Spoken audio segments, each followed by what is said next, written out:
زندگی میں جتنے بھی مسائل ہیں ان کا حل موجود ہے۔ تو ہم یہ سمجھتے ہیں کہ دنیا میں سب سے کنفرم علم وہ قرآن و حدیث کا علم ہے۔ اس سے زیادہ کنفرم معلومات کا ذریعہ دنیا میں کوئی ہے ہی نہیں کہ مسائل کا جو حل اس کائنات کے اور ہمارے خالق نے بتلایا، اس سے بڑھ کے مسئلے کا حل انسان پیش نہیں کر سکتا کہ ہم کوئی غلط کام کر بیٹھتے اور اس غلط کام کا جو انکشاف کا خطرہ ہے وہ ہمیں ٹینشن میں لے جاتا ہے۔ اللہ تعالیٰ نے ایک جگہ فرمایا ظہر الفساد فی البر والبحر بما کسبت ایدی الناس، یہ جو آپ کو سمندروں میں خشکیوں میں فساد نظر آتا ہے اس کی وجہ کوئی اور نہیں ہے، انسانوں کے اپنے اعمال۔ تو دو سبب میں نے آپ کے سامنے قرآن و سنت کی روشنی میں رکھے، ایک ہمارے اپنی غلطیاں اور دوسرا آزمائش، کہ دنیا میں سب سے زیادہ کن کو آزمایا گیا؟ تو آپ نے فرمایا انبیاء علیہ السلام۔ جو چیز آپ کو اندر سے ڈسٹرب کر دے، گناہ کی نیچر یہ ہے کہ وہ ٹینشن دیتا ہے اور نیکی کی نیچر یہ ہے کہ وہ سکون دیتی ہے۔ تو جس پر اللہ کی رحمت نازل ہوتی ہے انشاءاللہ اس کے مسئلے حل ہو جاتے ہیں، پریشانی والی بات نہیں۔ آپ اپنے آپ کو کنٹرول کر کے ہر طرح کے منفی رد عمل سے محفوظ کر کے اور اللہ کے ساتھ نماز کی شکل میں تعلق بنا کے مشکل مرحلے میں آپ اللہ سے مدد حاصل کر لیں۔ گویا ایک مسلمان کا غم اور خوشی وہ دونوں طرف سے اللہ کے ساتھ جڑے۔ اللہ تعالیٰ کی طرف سے ہم یہ سوچیں کہ وہ جناب آزمائش میں ڈالے اور دھیان نہ رکھے، یہ نہیں ہو سکتا۔ دلوں کی سختی آنسوؤں کو خشک کرتی ہے اور دلوں کی نرمی آنسوؤں میں روانی لے کے آتی ہے۔ اللہ کے سامنے آنسو بہانا اس میں ہماری عزت ہے، بندوں کے سامنے آنسو بہانے سے بچنا چاہیے۔ اپنے آپ کو بندوں کے ساتھ زیادتی کرنے والے رویے سے محفوظ رکھے۔ آپ جب عاجزی اختیار کریں گے تو اللہ آپ کو بلندی عطا فرمائے گا۔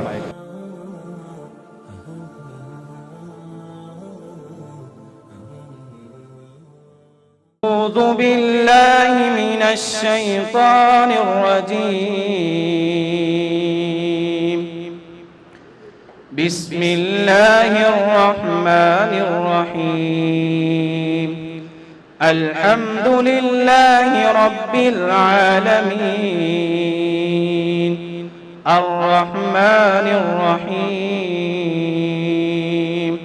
مالک یوم الدین، ایاک نعبد و ایاک نستعین، اهدنا الصراط المستقيم،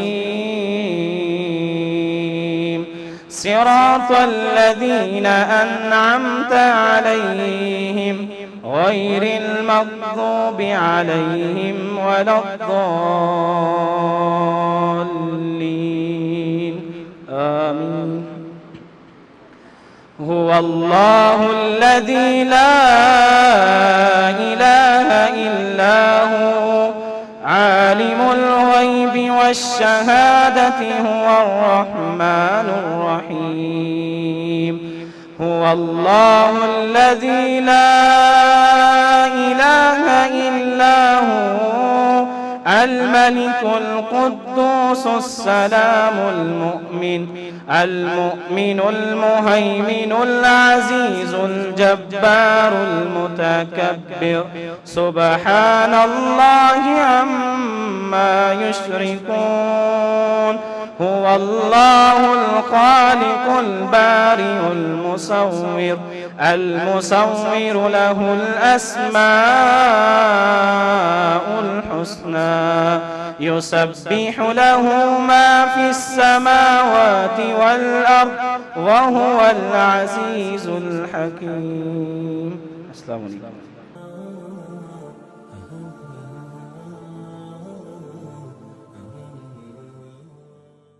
السلام علیکم ورحمۃ اللہ وبرکاتہ۔ جی بیٹا، جیسا کہ آپ جانتے ہیں کہ ہمارے بہت ہی رسپیکٹیبل گیسٹ آ چکے ہیں آج کے موٹیویشنل اسپیکر، اور ہم سبھی خوش قسمت ہیں کہ انشاءاللہ آج وہ قرآن و سنت کی روشنی میں ہمیں یہ بتانے جا رہے ہیں کہ آج کے اس دور میں جو نفسا نفسی کا دور ہے، اور ہر کوئی پریشان ہے، خاص طور پہ وطن عزیز میں بیٹیاں بچیاں وہ یہ سوچ رہی ہیں کہ ہمارا فیوچر جو ہے وہ سیکیور ہے یا نہیں ہے۔ تو depression, phobia, stress, anxiety, exams کے حوالے سے، لائف کو لے کے، فیوچر کو لے کے، آبجیکٹیوز کو لے کے، ملکی حالات کو لے کے، یا دیگر جو معاشرتی، سیاسی، اقتصادی مسائل ہیں ان کو لے کے۔ تو میں آپ کے اور ہمارے جو گیسٹ ہیں ان کے درمیان زیادہ دیر تک نہیں رہوں گا۔ میں اپنے بڑے بھائی، استادوں کے استاد پروفیسر احسان اللہ منصور صاحب کو دعوت دیتا ہوں کہ وہ سٹیج پہ آئیں اور ہمیں آج ڈپریشن جیسا جو ایک برننگ ایشو ہے اس میں قرآن و سنت کی روشنی میں بتائیں that how can we get rid of depression. تو آپ سبھی جو ہے lots of clapping for professor Ehsan Ullah Mansoor sahab. السلام علیکم ورحمۃ اللہ وبرکاتہ۔ الحمدللہ والصلاة والسلام علی رسول اللہ صلی اللہ علیہ وسلم، اما بعد۔ سب سے پہلے تو ہم اللہ تعالیٰ کا شکر ادا کرتے ہیں جس نے ہمیں یہ سوچ عطا کی ہے کہ زندگی میں جتنے بھی مسائل ہیں ان کا حل موجود ہے، لیکن ان کا حل، اس کا سورس کیا ہو سکتا ہے، کون شخص اس کے حل پر ہماری رہنمائی کر سکتا ہے، یہ وہ ویژن ہے جس کو ہم اگر عام ٹرم میں استعمال کرتے ہوئے آپ کے سامنے بیان کریں تو اس سے مراد قرآن و سنت ہے۔ دنیا کے اندر جتنی بھی اسیسمنٹ ہے، تشخیص ہے، ان میں جتنا کسی کا کنفرم علم ہوتا ہے سمجھیں کہ اتنی وہ تشخیص درست کر سکتا ہے۔ ایک بندے کا علم ہی کچا ہے تو جو تشخیص وہ کرے گا وہ بھی کچی ہوگی۔ آپ نے اکثر یہ جملہ سنا ہے، عطائی حکیم، عطائی ڈاکٹر، یہ جو خود ساختہ علاقوں کے اندر پریکٹس کرتے، پھر ایسے لوگ بعض اوقات لوگوں کی زندگیوں سے کھیل جاتے۔ وجہ یہی ہے کہ ان کے علم میں وہ پختگی نہیں، اسی وجہ سے ان کی تشخیص درست نہیں اور ان کے علاج بھی درست نہیں۔ تو ہم یہ سمجھتے ہیں کہ دنیا میں سب سے کنفرم علم وہ قرآن و حدیث کا علم ہے۔ اس سے زیادہ کنفرم معلومات کا ذریعہ دنیا میں کوئی ہے ہی نہیں۔ ایک بندہ کہتا ہے نا ہے ہی نہیں۔ اس کی دلیل میں شروع میں دینا چاہتا ہوں کہ دنیا میں بے شمار کتابیں موجود ہیں، لیکن واحد کتاب قرآن مجید ہے جس کو اللہ تعالیٰ نے اس دعوے کے ساتھ نازل کیا ہے، لا ریب فیہ، کہ اس کی حقانیت میں، سچائی میں کسی طرح کا کوئی شک و شبہ نہیں۔ دنیا میں جو ہم نے چیز دیکھی وہ یہ ہے کہ دنیا کے اندر کسی کتاب کے مصنف نے، رائٹر نے یہ دعویٰ ہی نہیں کیا۔ ایک ہوتا ہے نا بندہ کہتا ہے دعویٰ کیا تھا لیکن وہ سچ ثابت نہیں ہوا، ایسا نہیں۔ یہ دعویٰ ہی نہیں کسی نے کیا، جرت ہی نہیں کسی کی کہ وہ یہ کہے جو میں نے کہہ دیا وہ حرف آخر ہے۔ یہ صرف قرآن مجید ہے۔ اللہ کا دعویٰ ہے کہ اس کتاب میں جو ہم نے کہہ دیا ہے وہ بالکل ویسے ہی ہے جیسے ہم نے سمجھایا ہے۔ تو ہمیں سب سے پہلی چیز کو اس انداز میں قبول کرنا چاہیے کہ مسائل کا جو حل اس کائنات کے اور ہمارے خالق نے بتلایا، اس سے بڑھ کے مسئلے کا حل انسان پیش نہیں کر سکتا، کیونکہ انسان انسانوں کو اس طریقے سے جانتا ہی نہیں ہے جس طرح اللہ تعالیٰ اپنے بندوں کو جانتا ہے۔ لہٰذا ہمارے معاشرے میں یہ پہلا مسئلہ نہیں ہے جو ڈپریشن کے نام سے، ٹینشن کے نام سے اور مایوسیوں اور نا امیدیوں کے نام سے اور اداسیوں کے نام سے، یہ شروع سے ہی چلتا آ رہا ہے، کیونکہ یہ انسان کی فطرت میں یہ فیلنگز ہیں۔ وہ کبھی خوش ہوتا ہے، کبھی مایوس ہو جاتا ہے۔ وہ جو ہم کہتے ہیں نا گھڑی میں تولا اور گھڑی میں ماشا، یہ بندے کا یہی حال ہوتا ہے، اور اس وجہ سے یہ پرانا مسئلہ ہے۔ لیکن اس کو کس طریقے سے ہم نے فیس کرنا ہے یا ڈیل کرنا ہے، یہ ہر بندے کا الگ الگ طریقہ کار ہے۔ کوئی اس میں کوئی طریقہ استعمال کرتا ہے، کوئی کرتا ہے۔ مثال کے طور پہ ہمارے یہاں ماشاءاللہ اداسی تو آٹومیٹک آ جاتی ہے، اس کے لیے تو کوئی اسپیشل کوشش کرنے کی ضرورت ہی نہیں ہے۔ ہم نے دیکھا کہ بعض اوقات بڑے بڑے نیک لوگ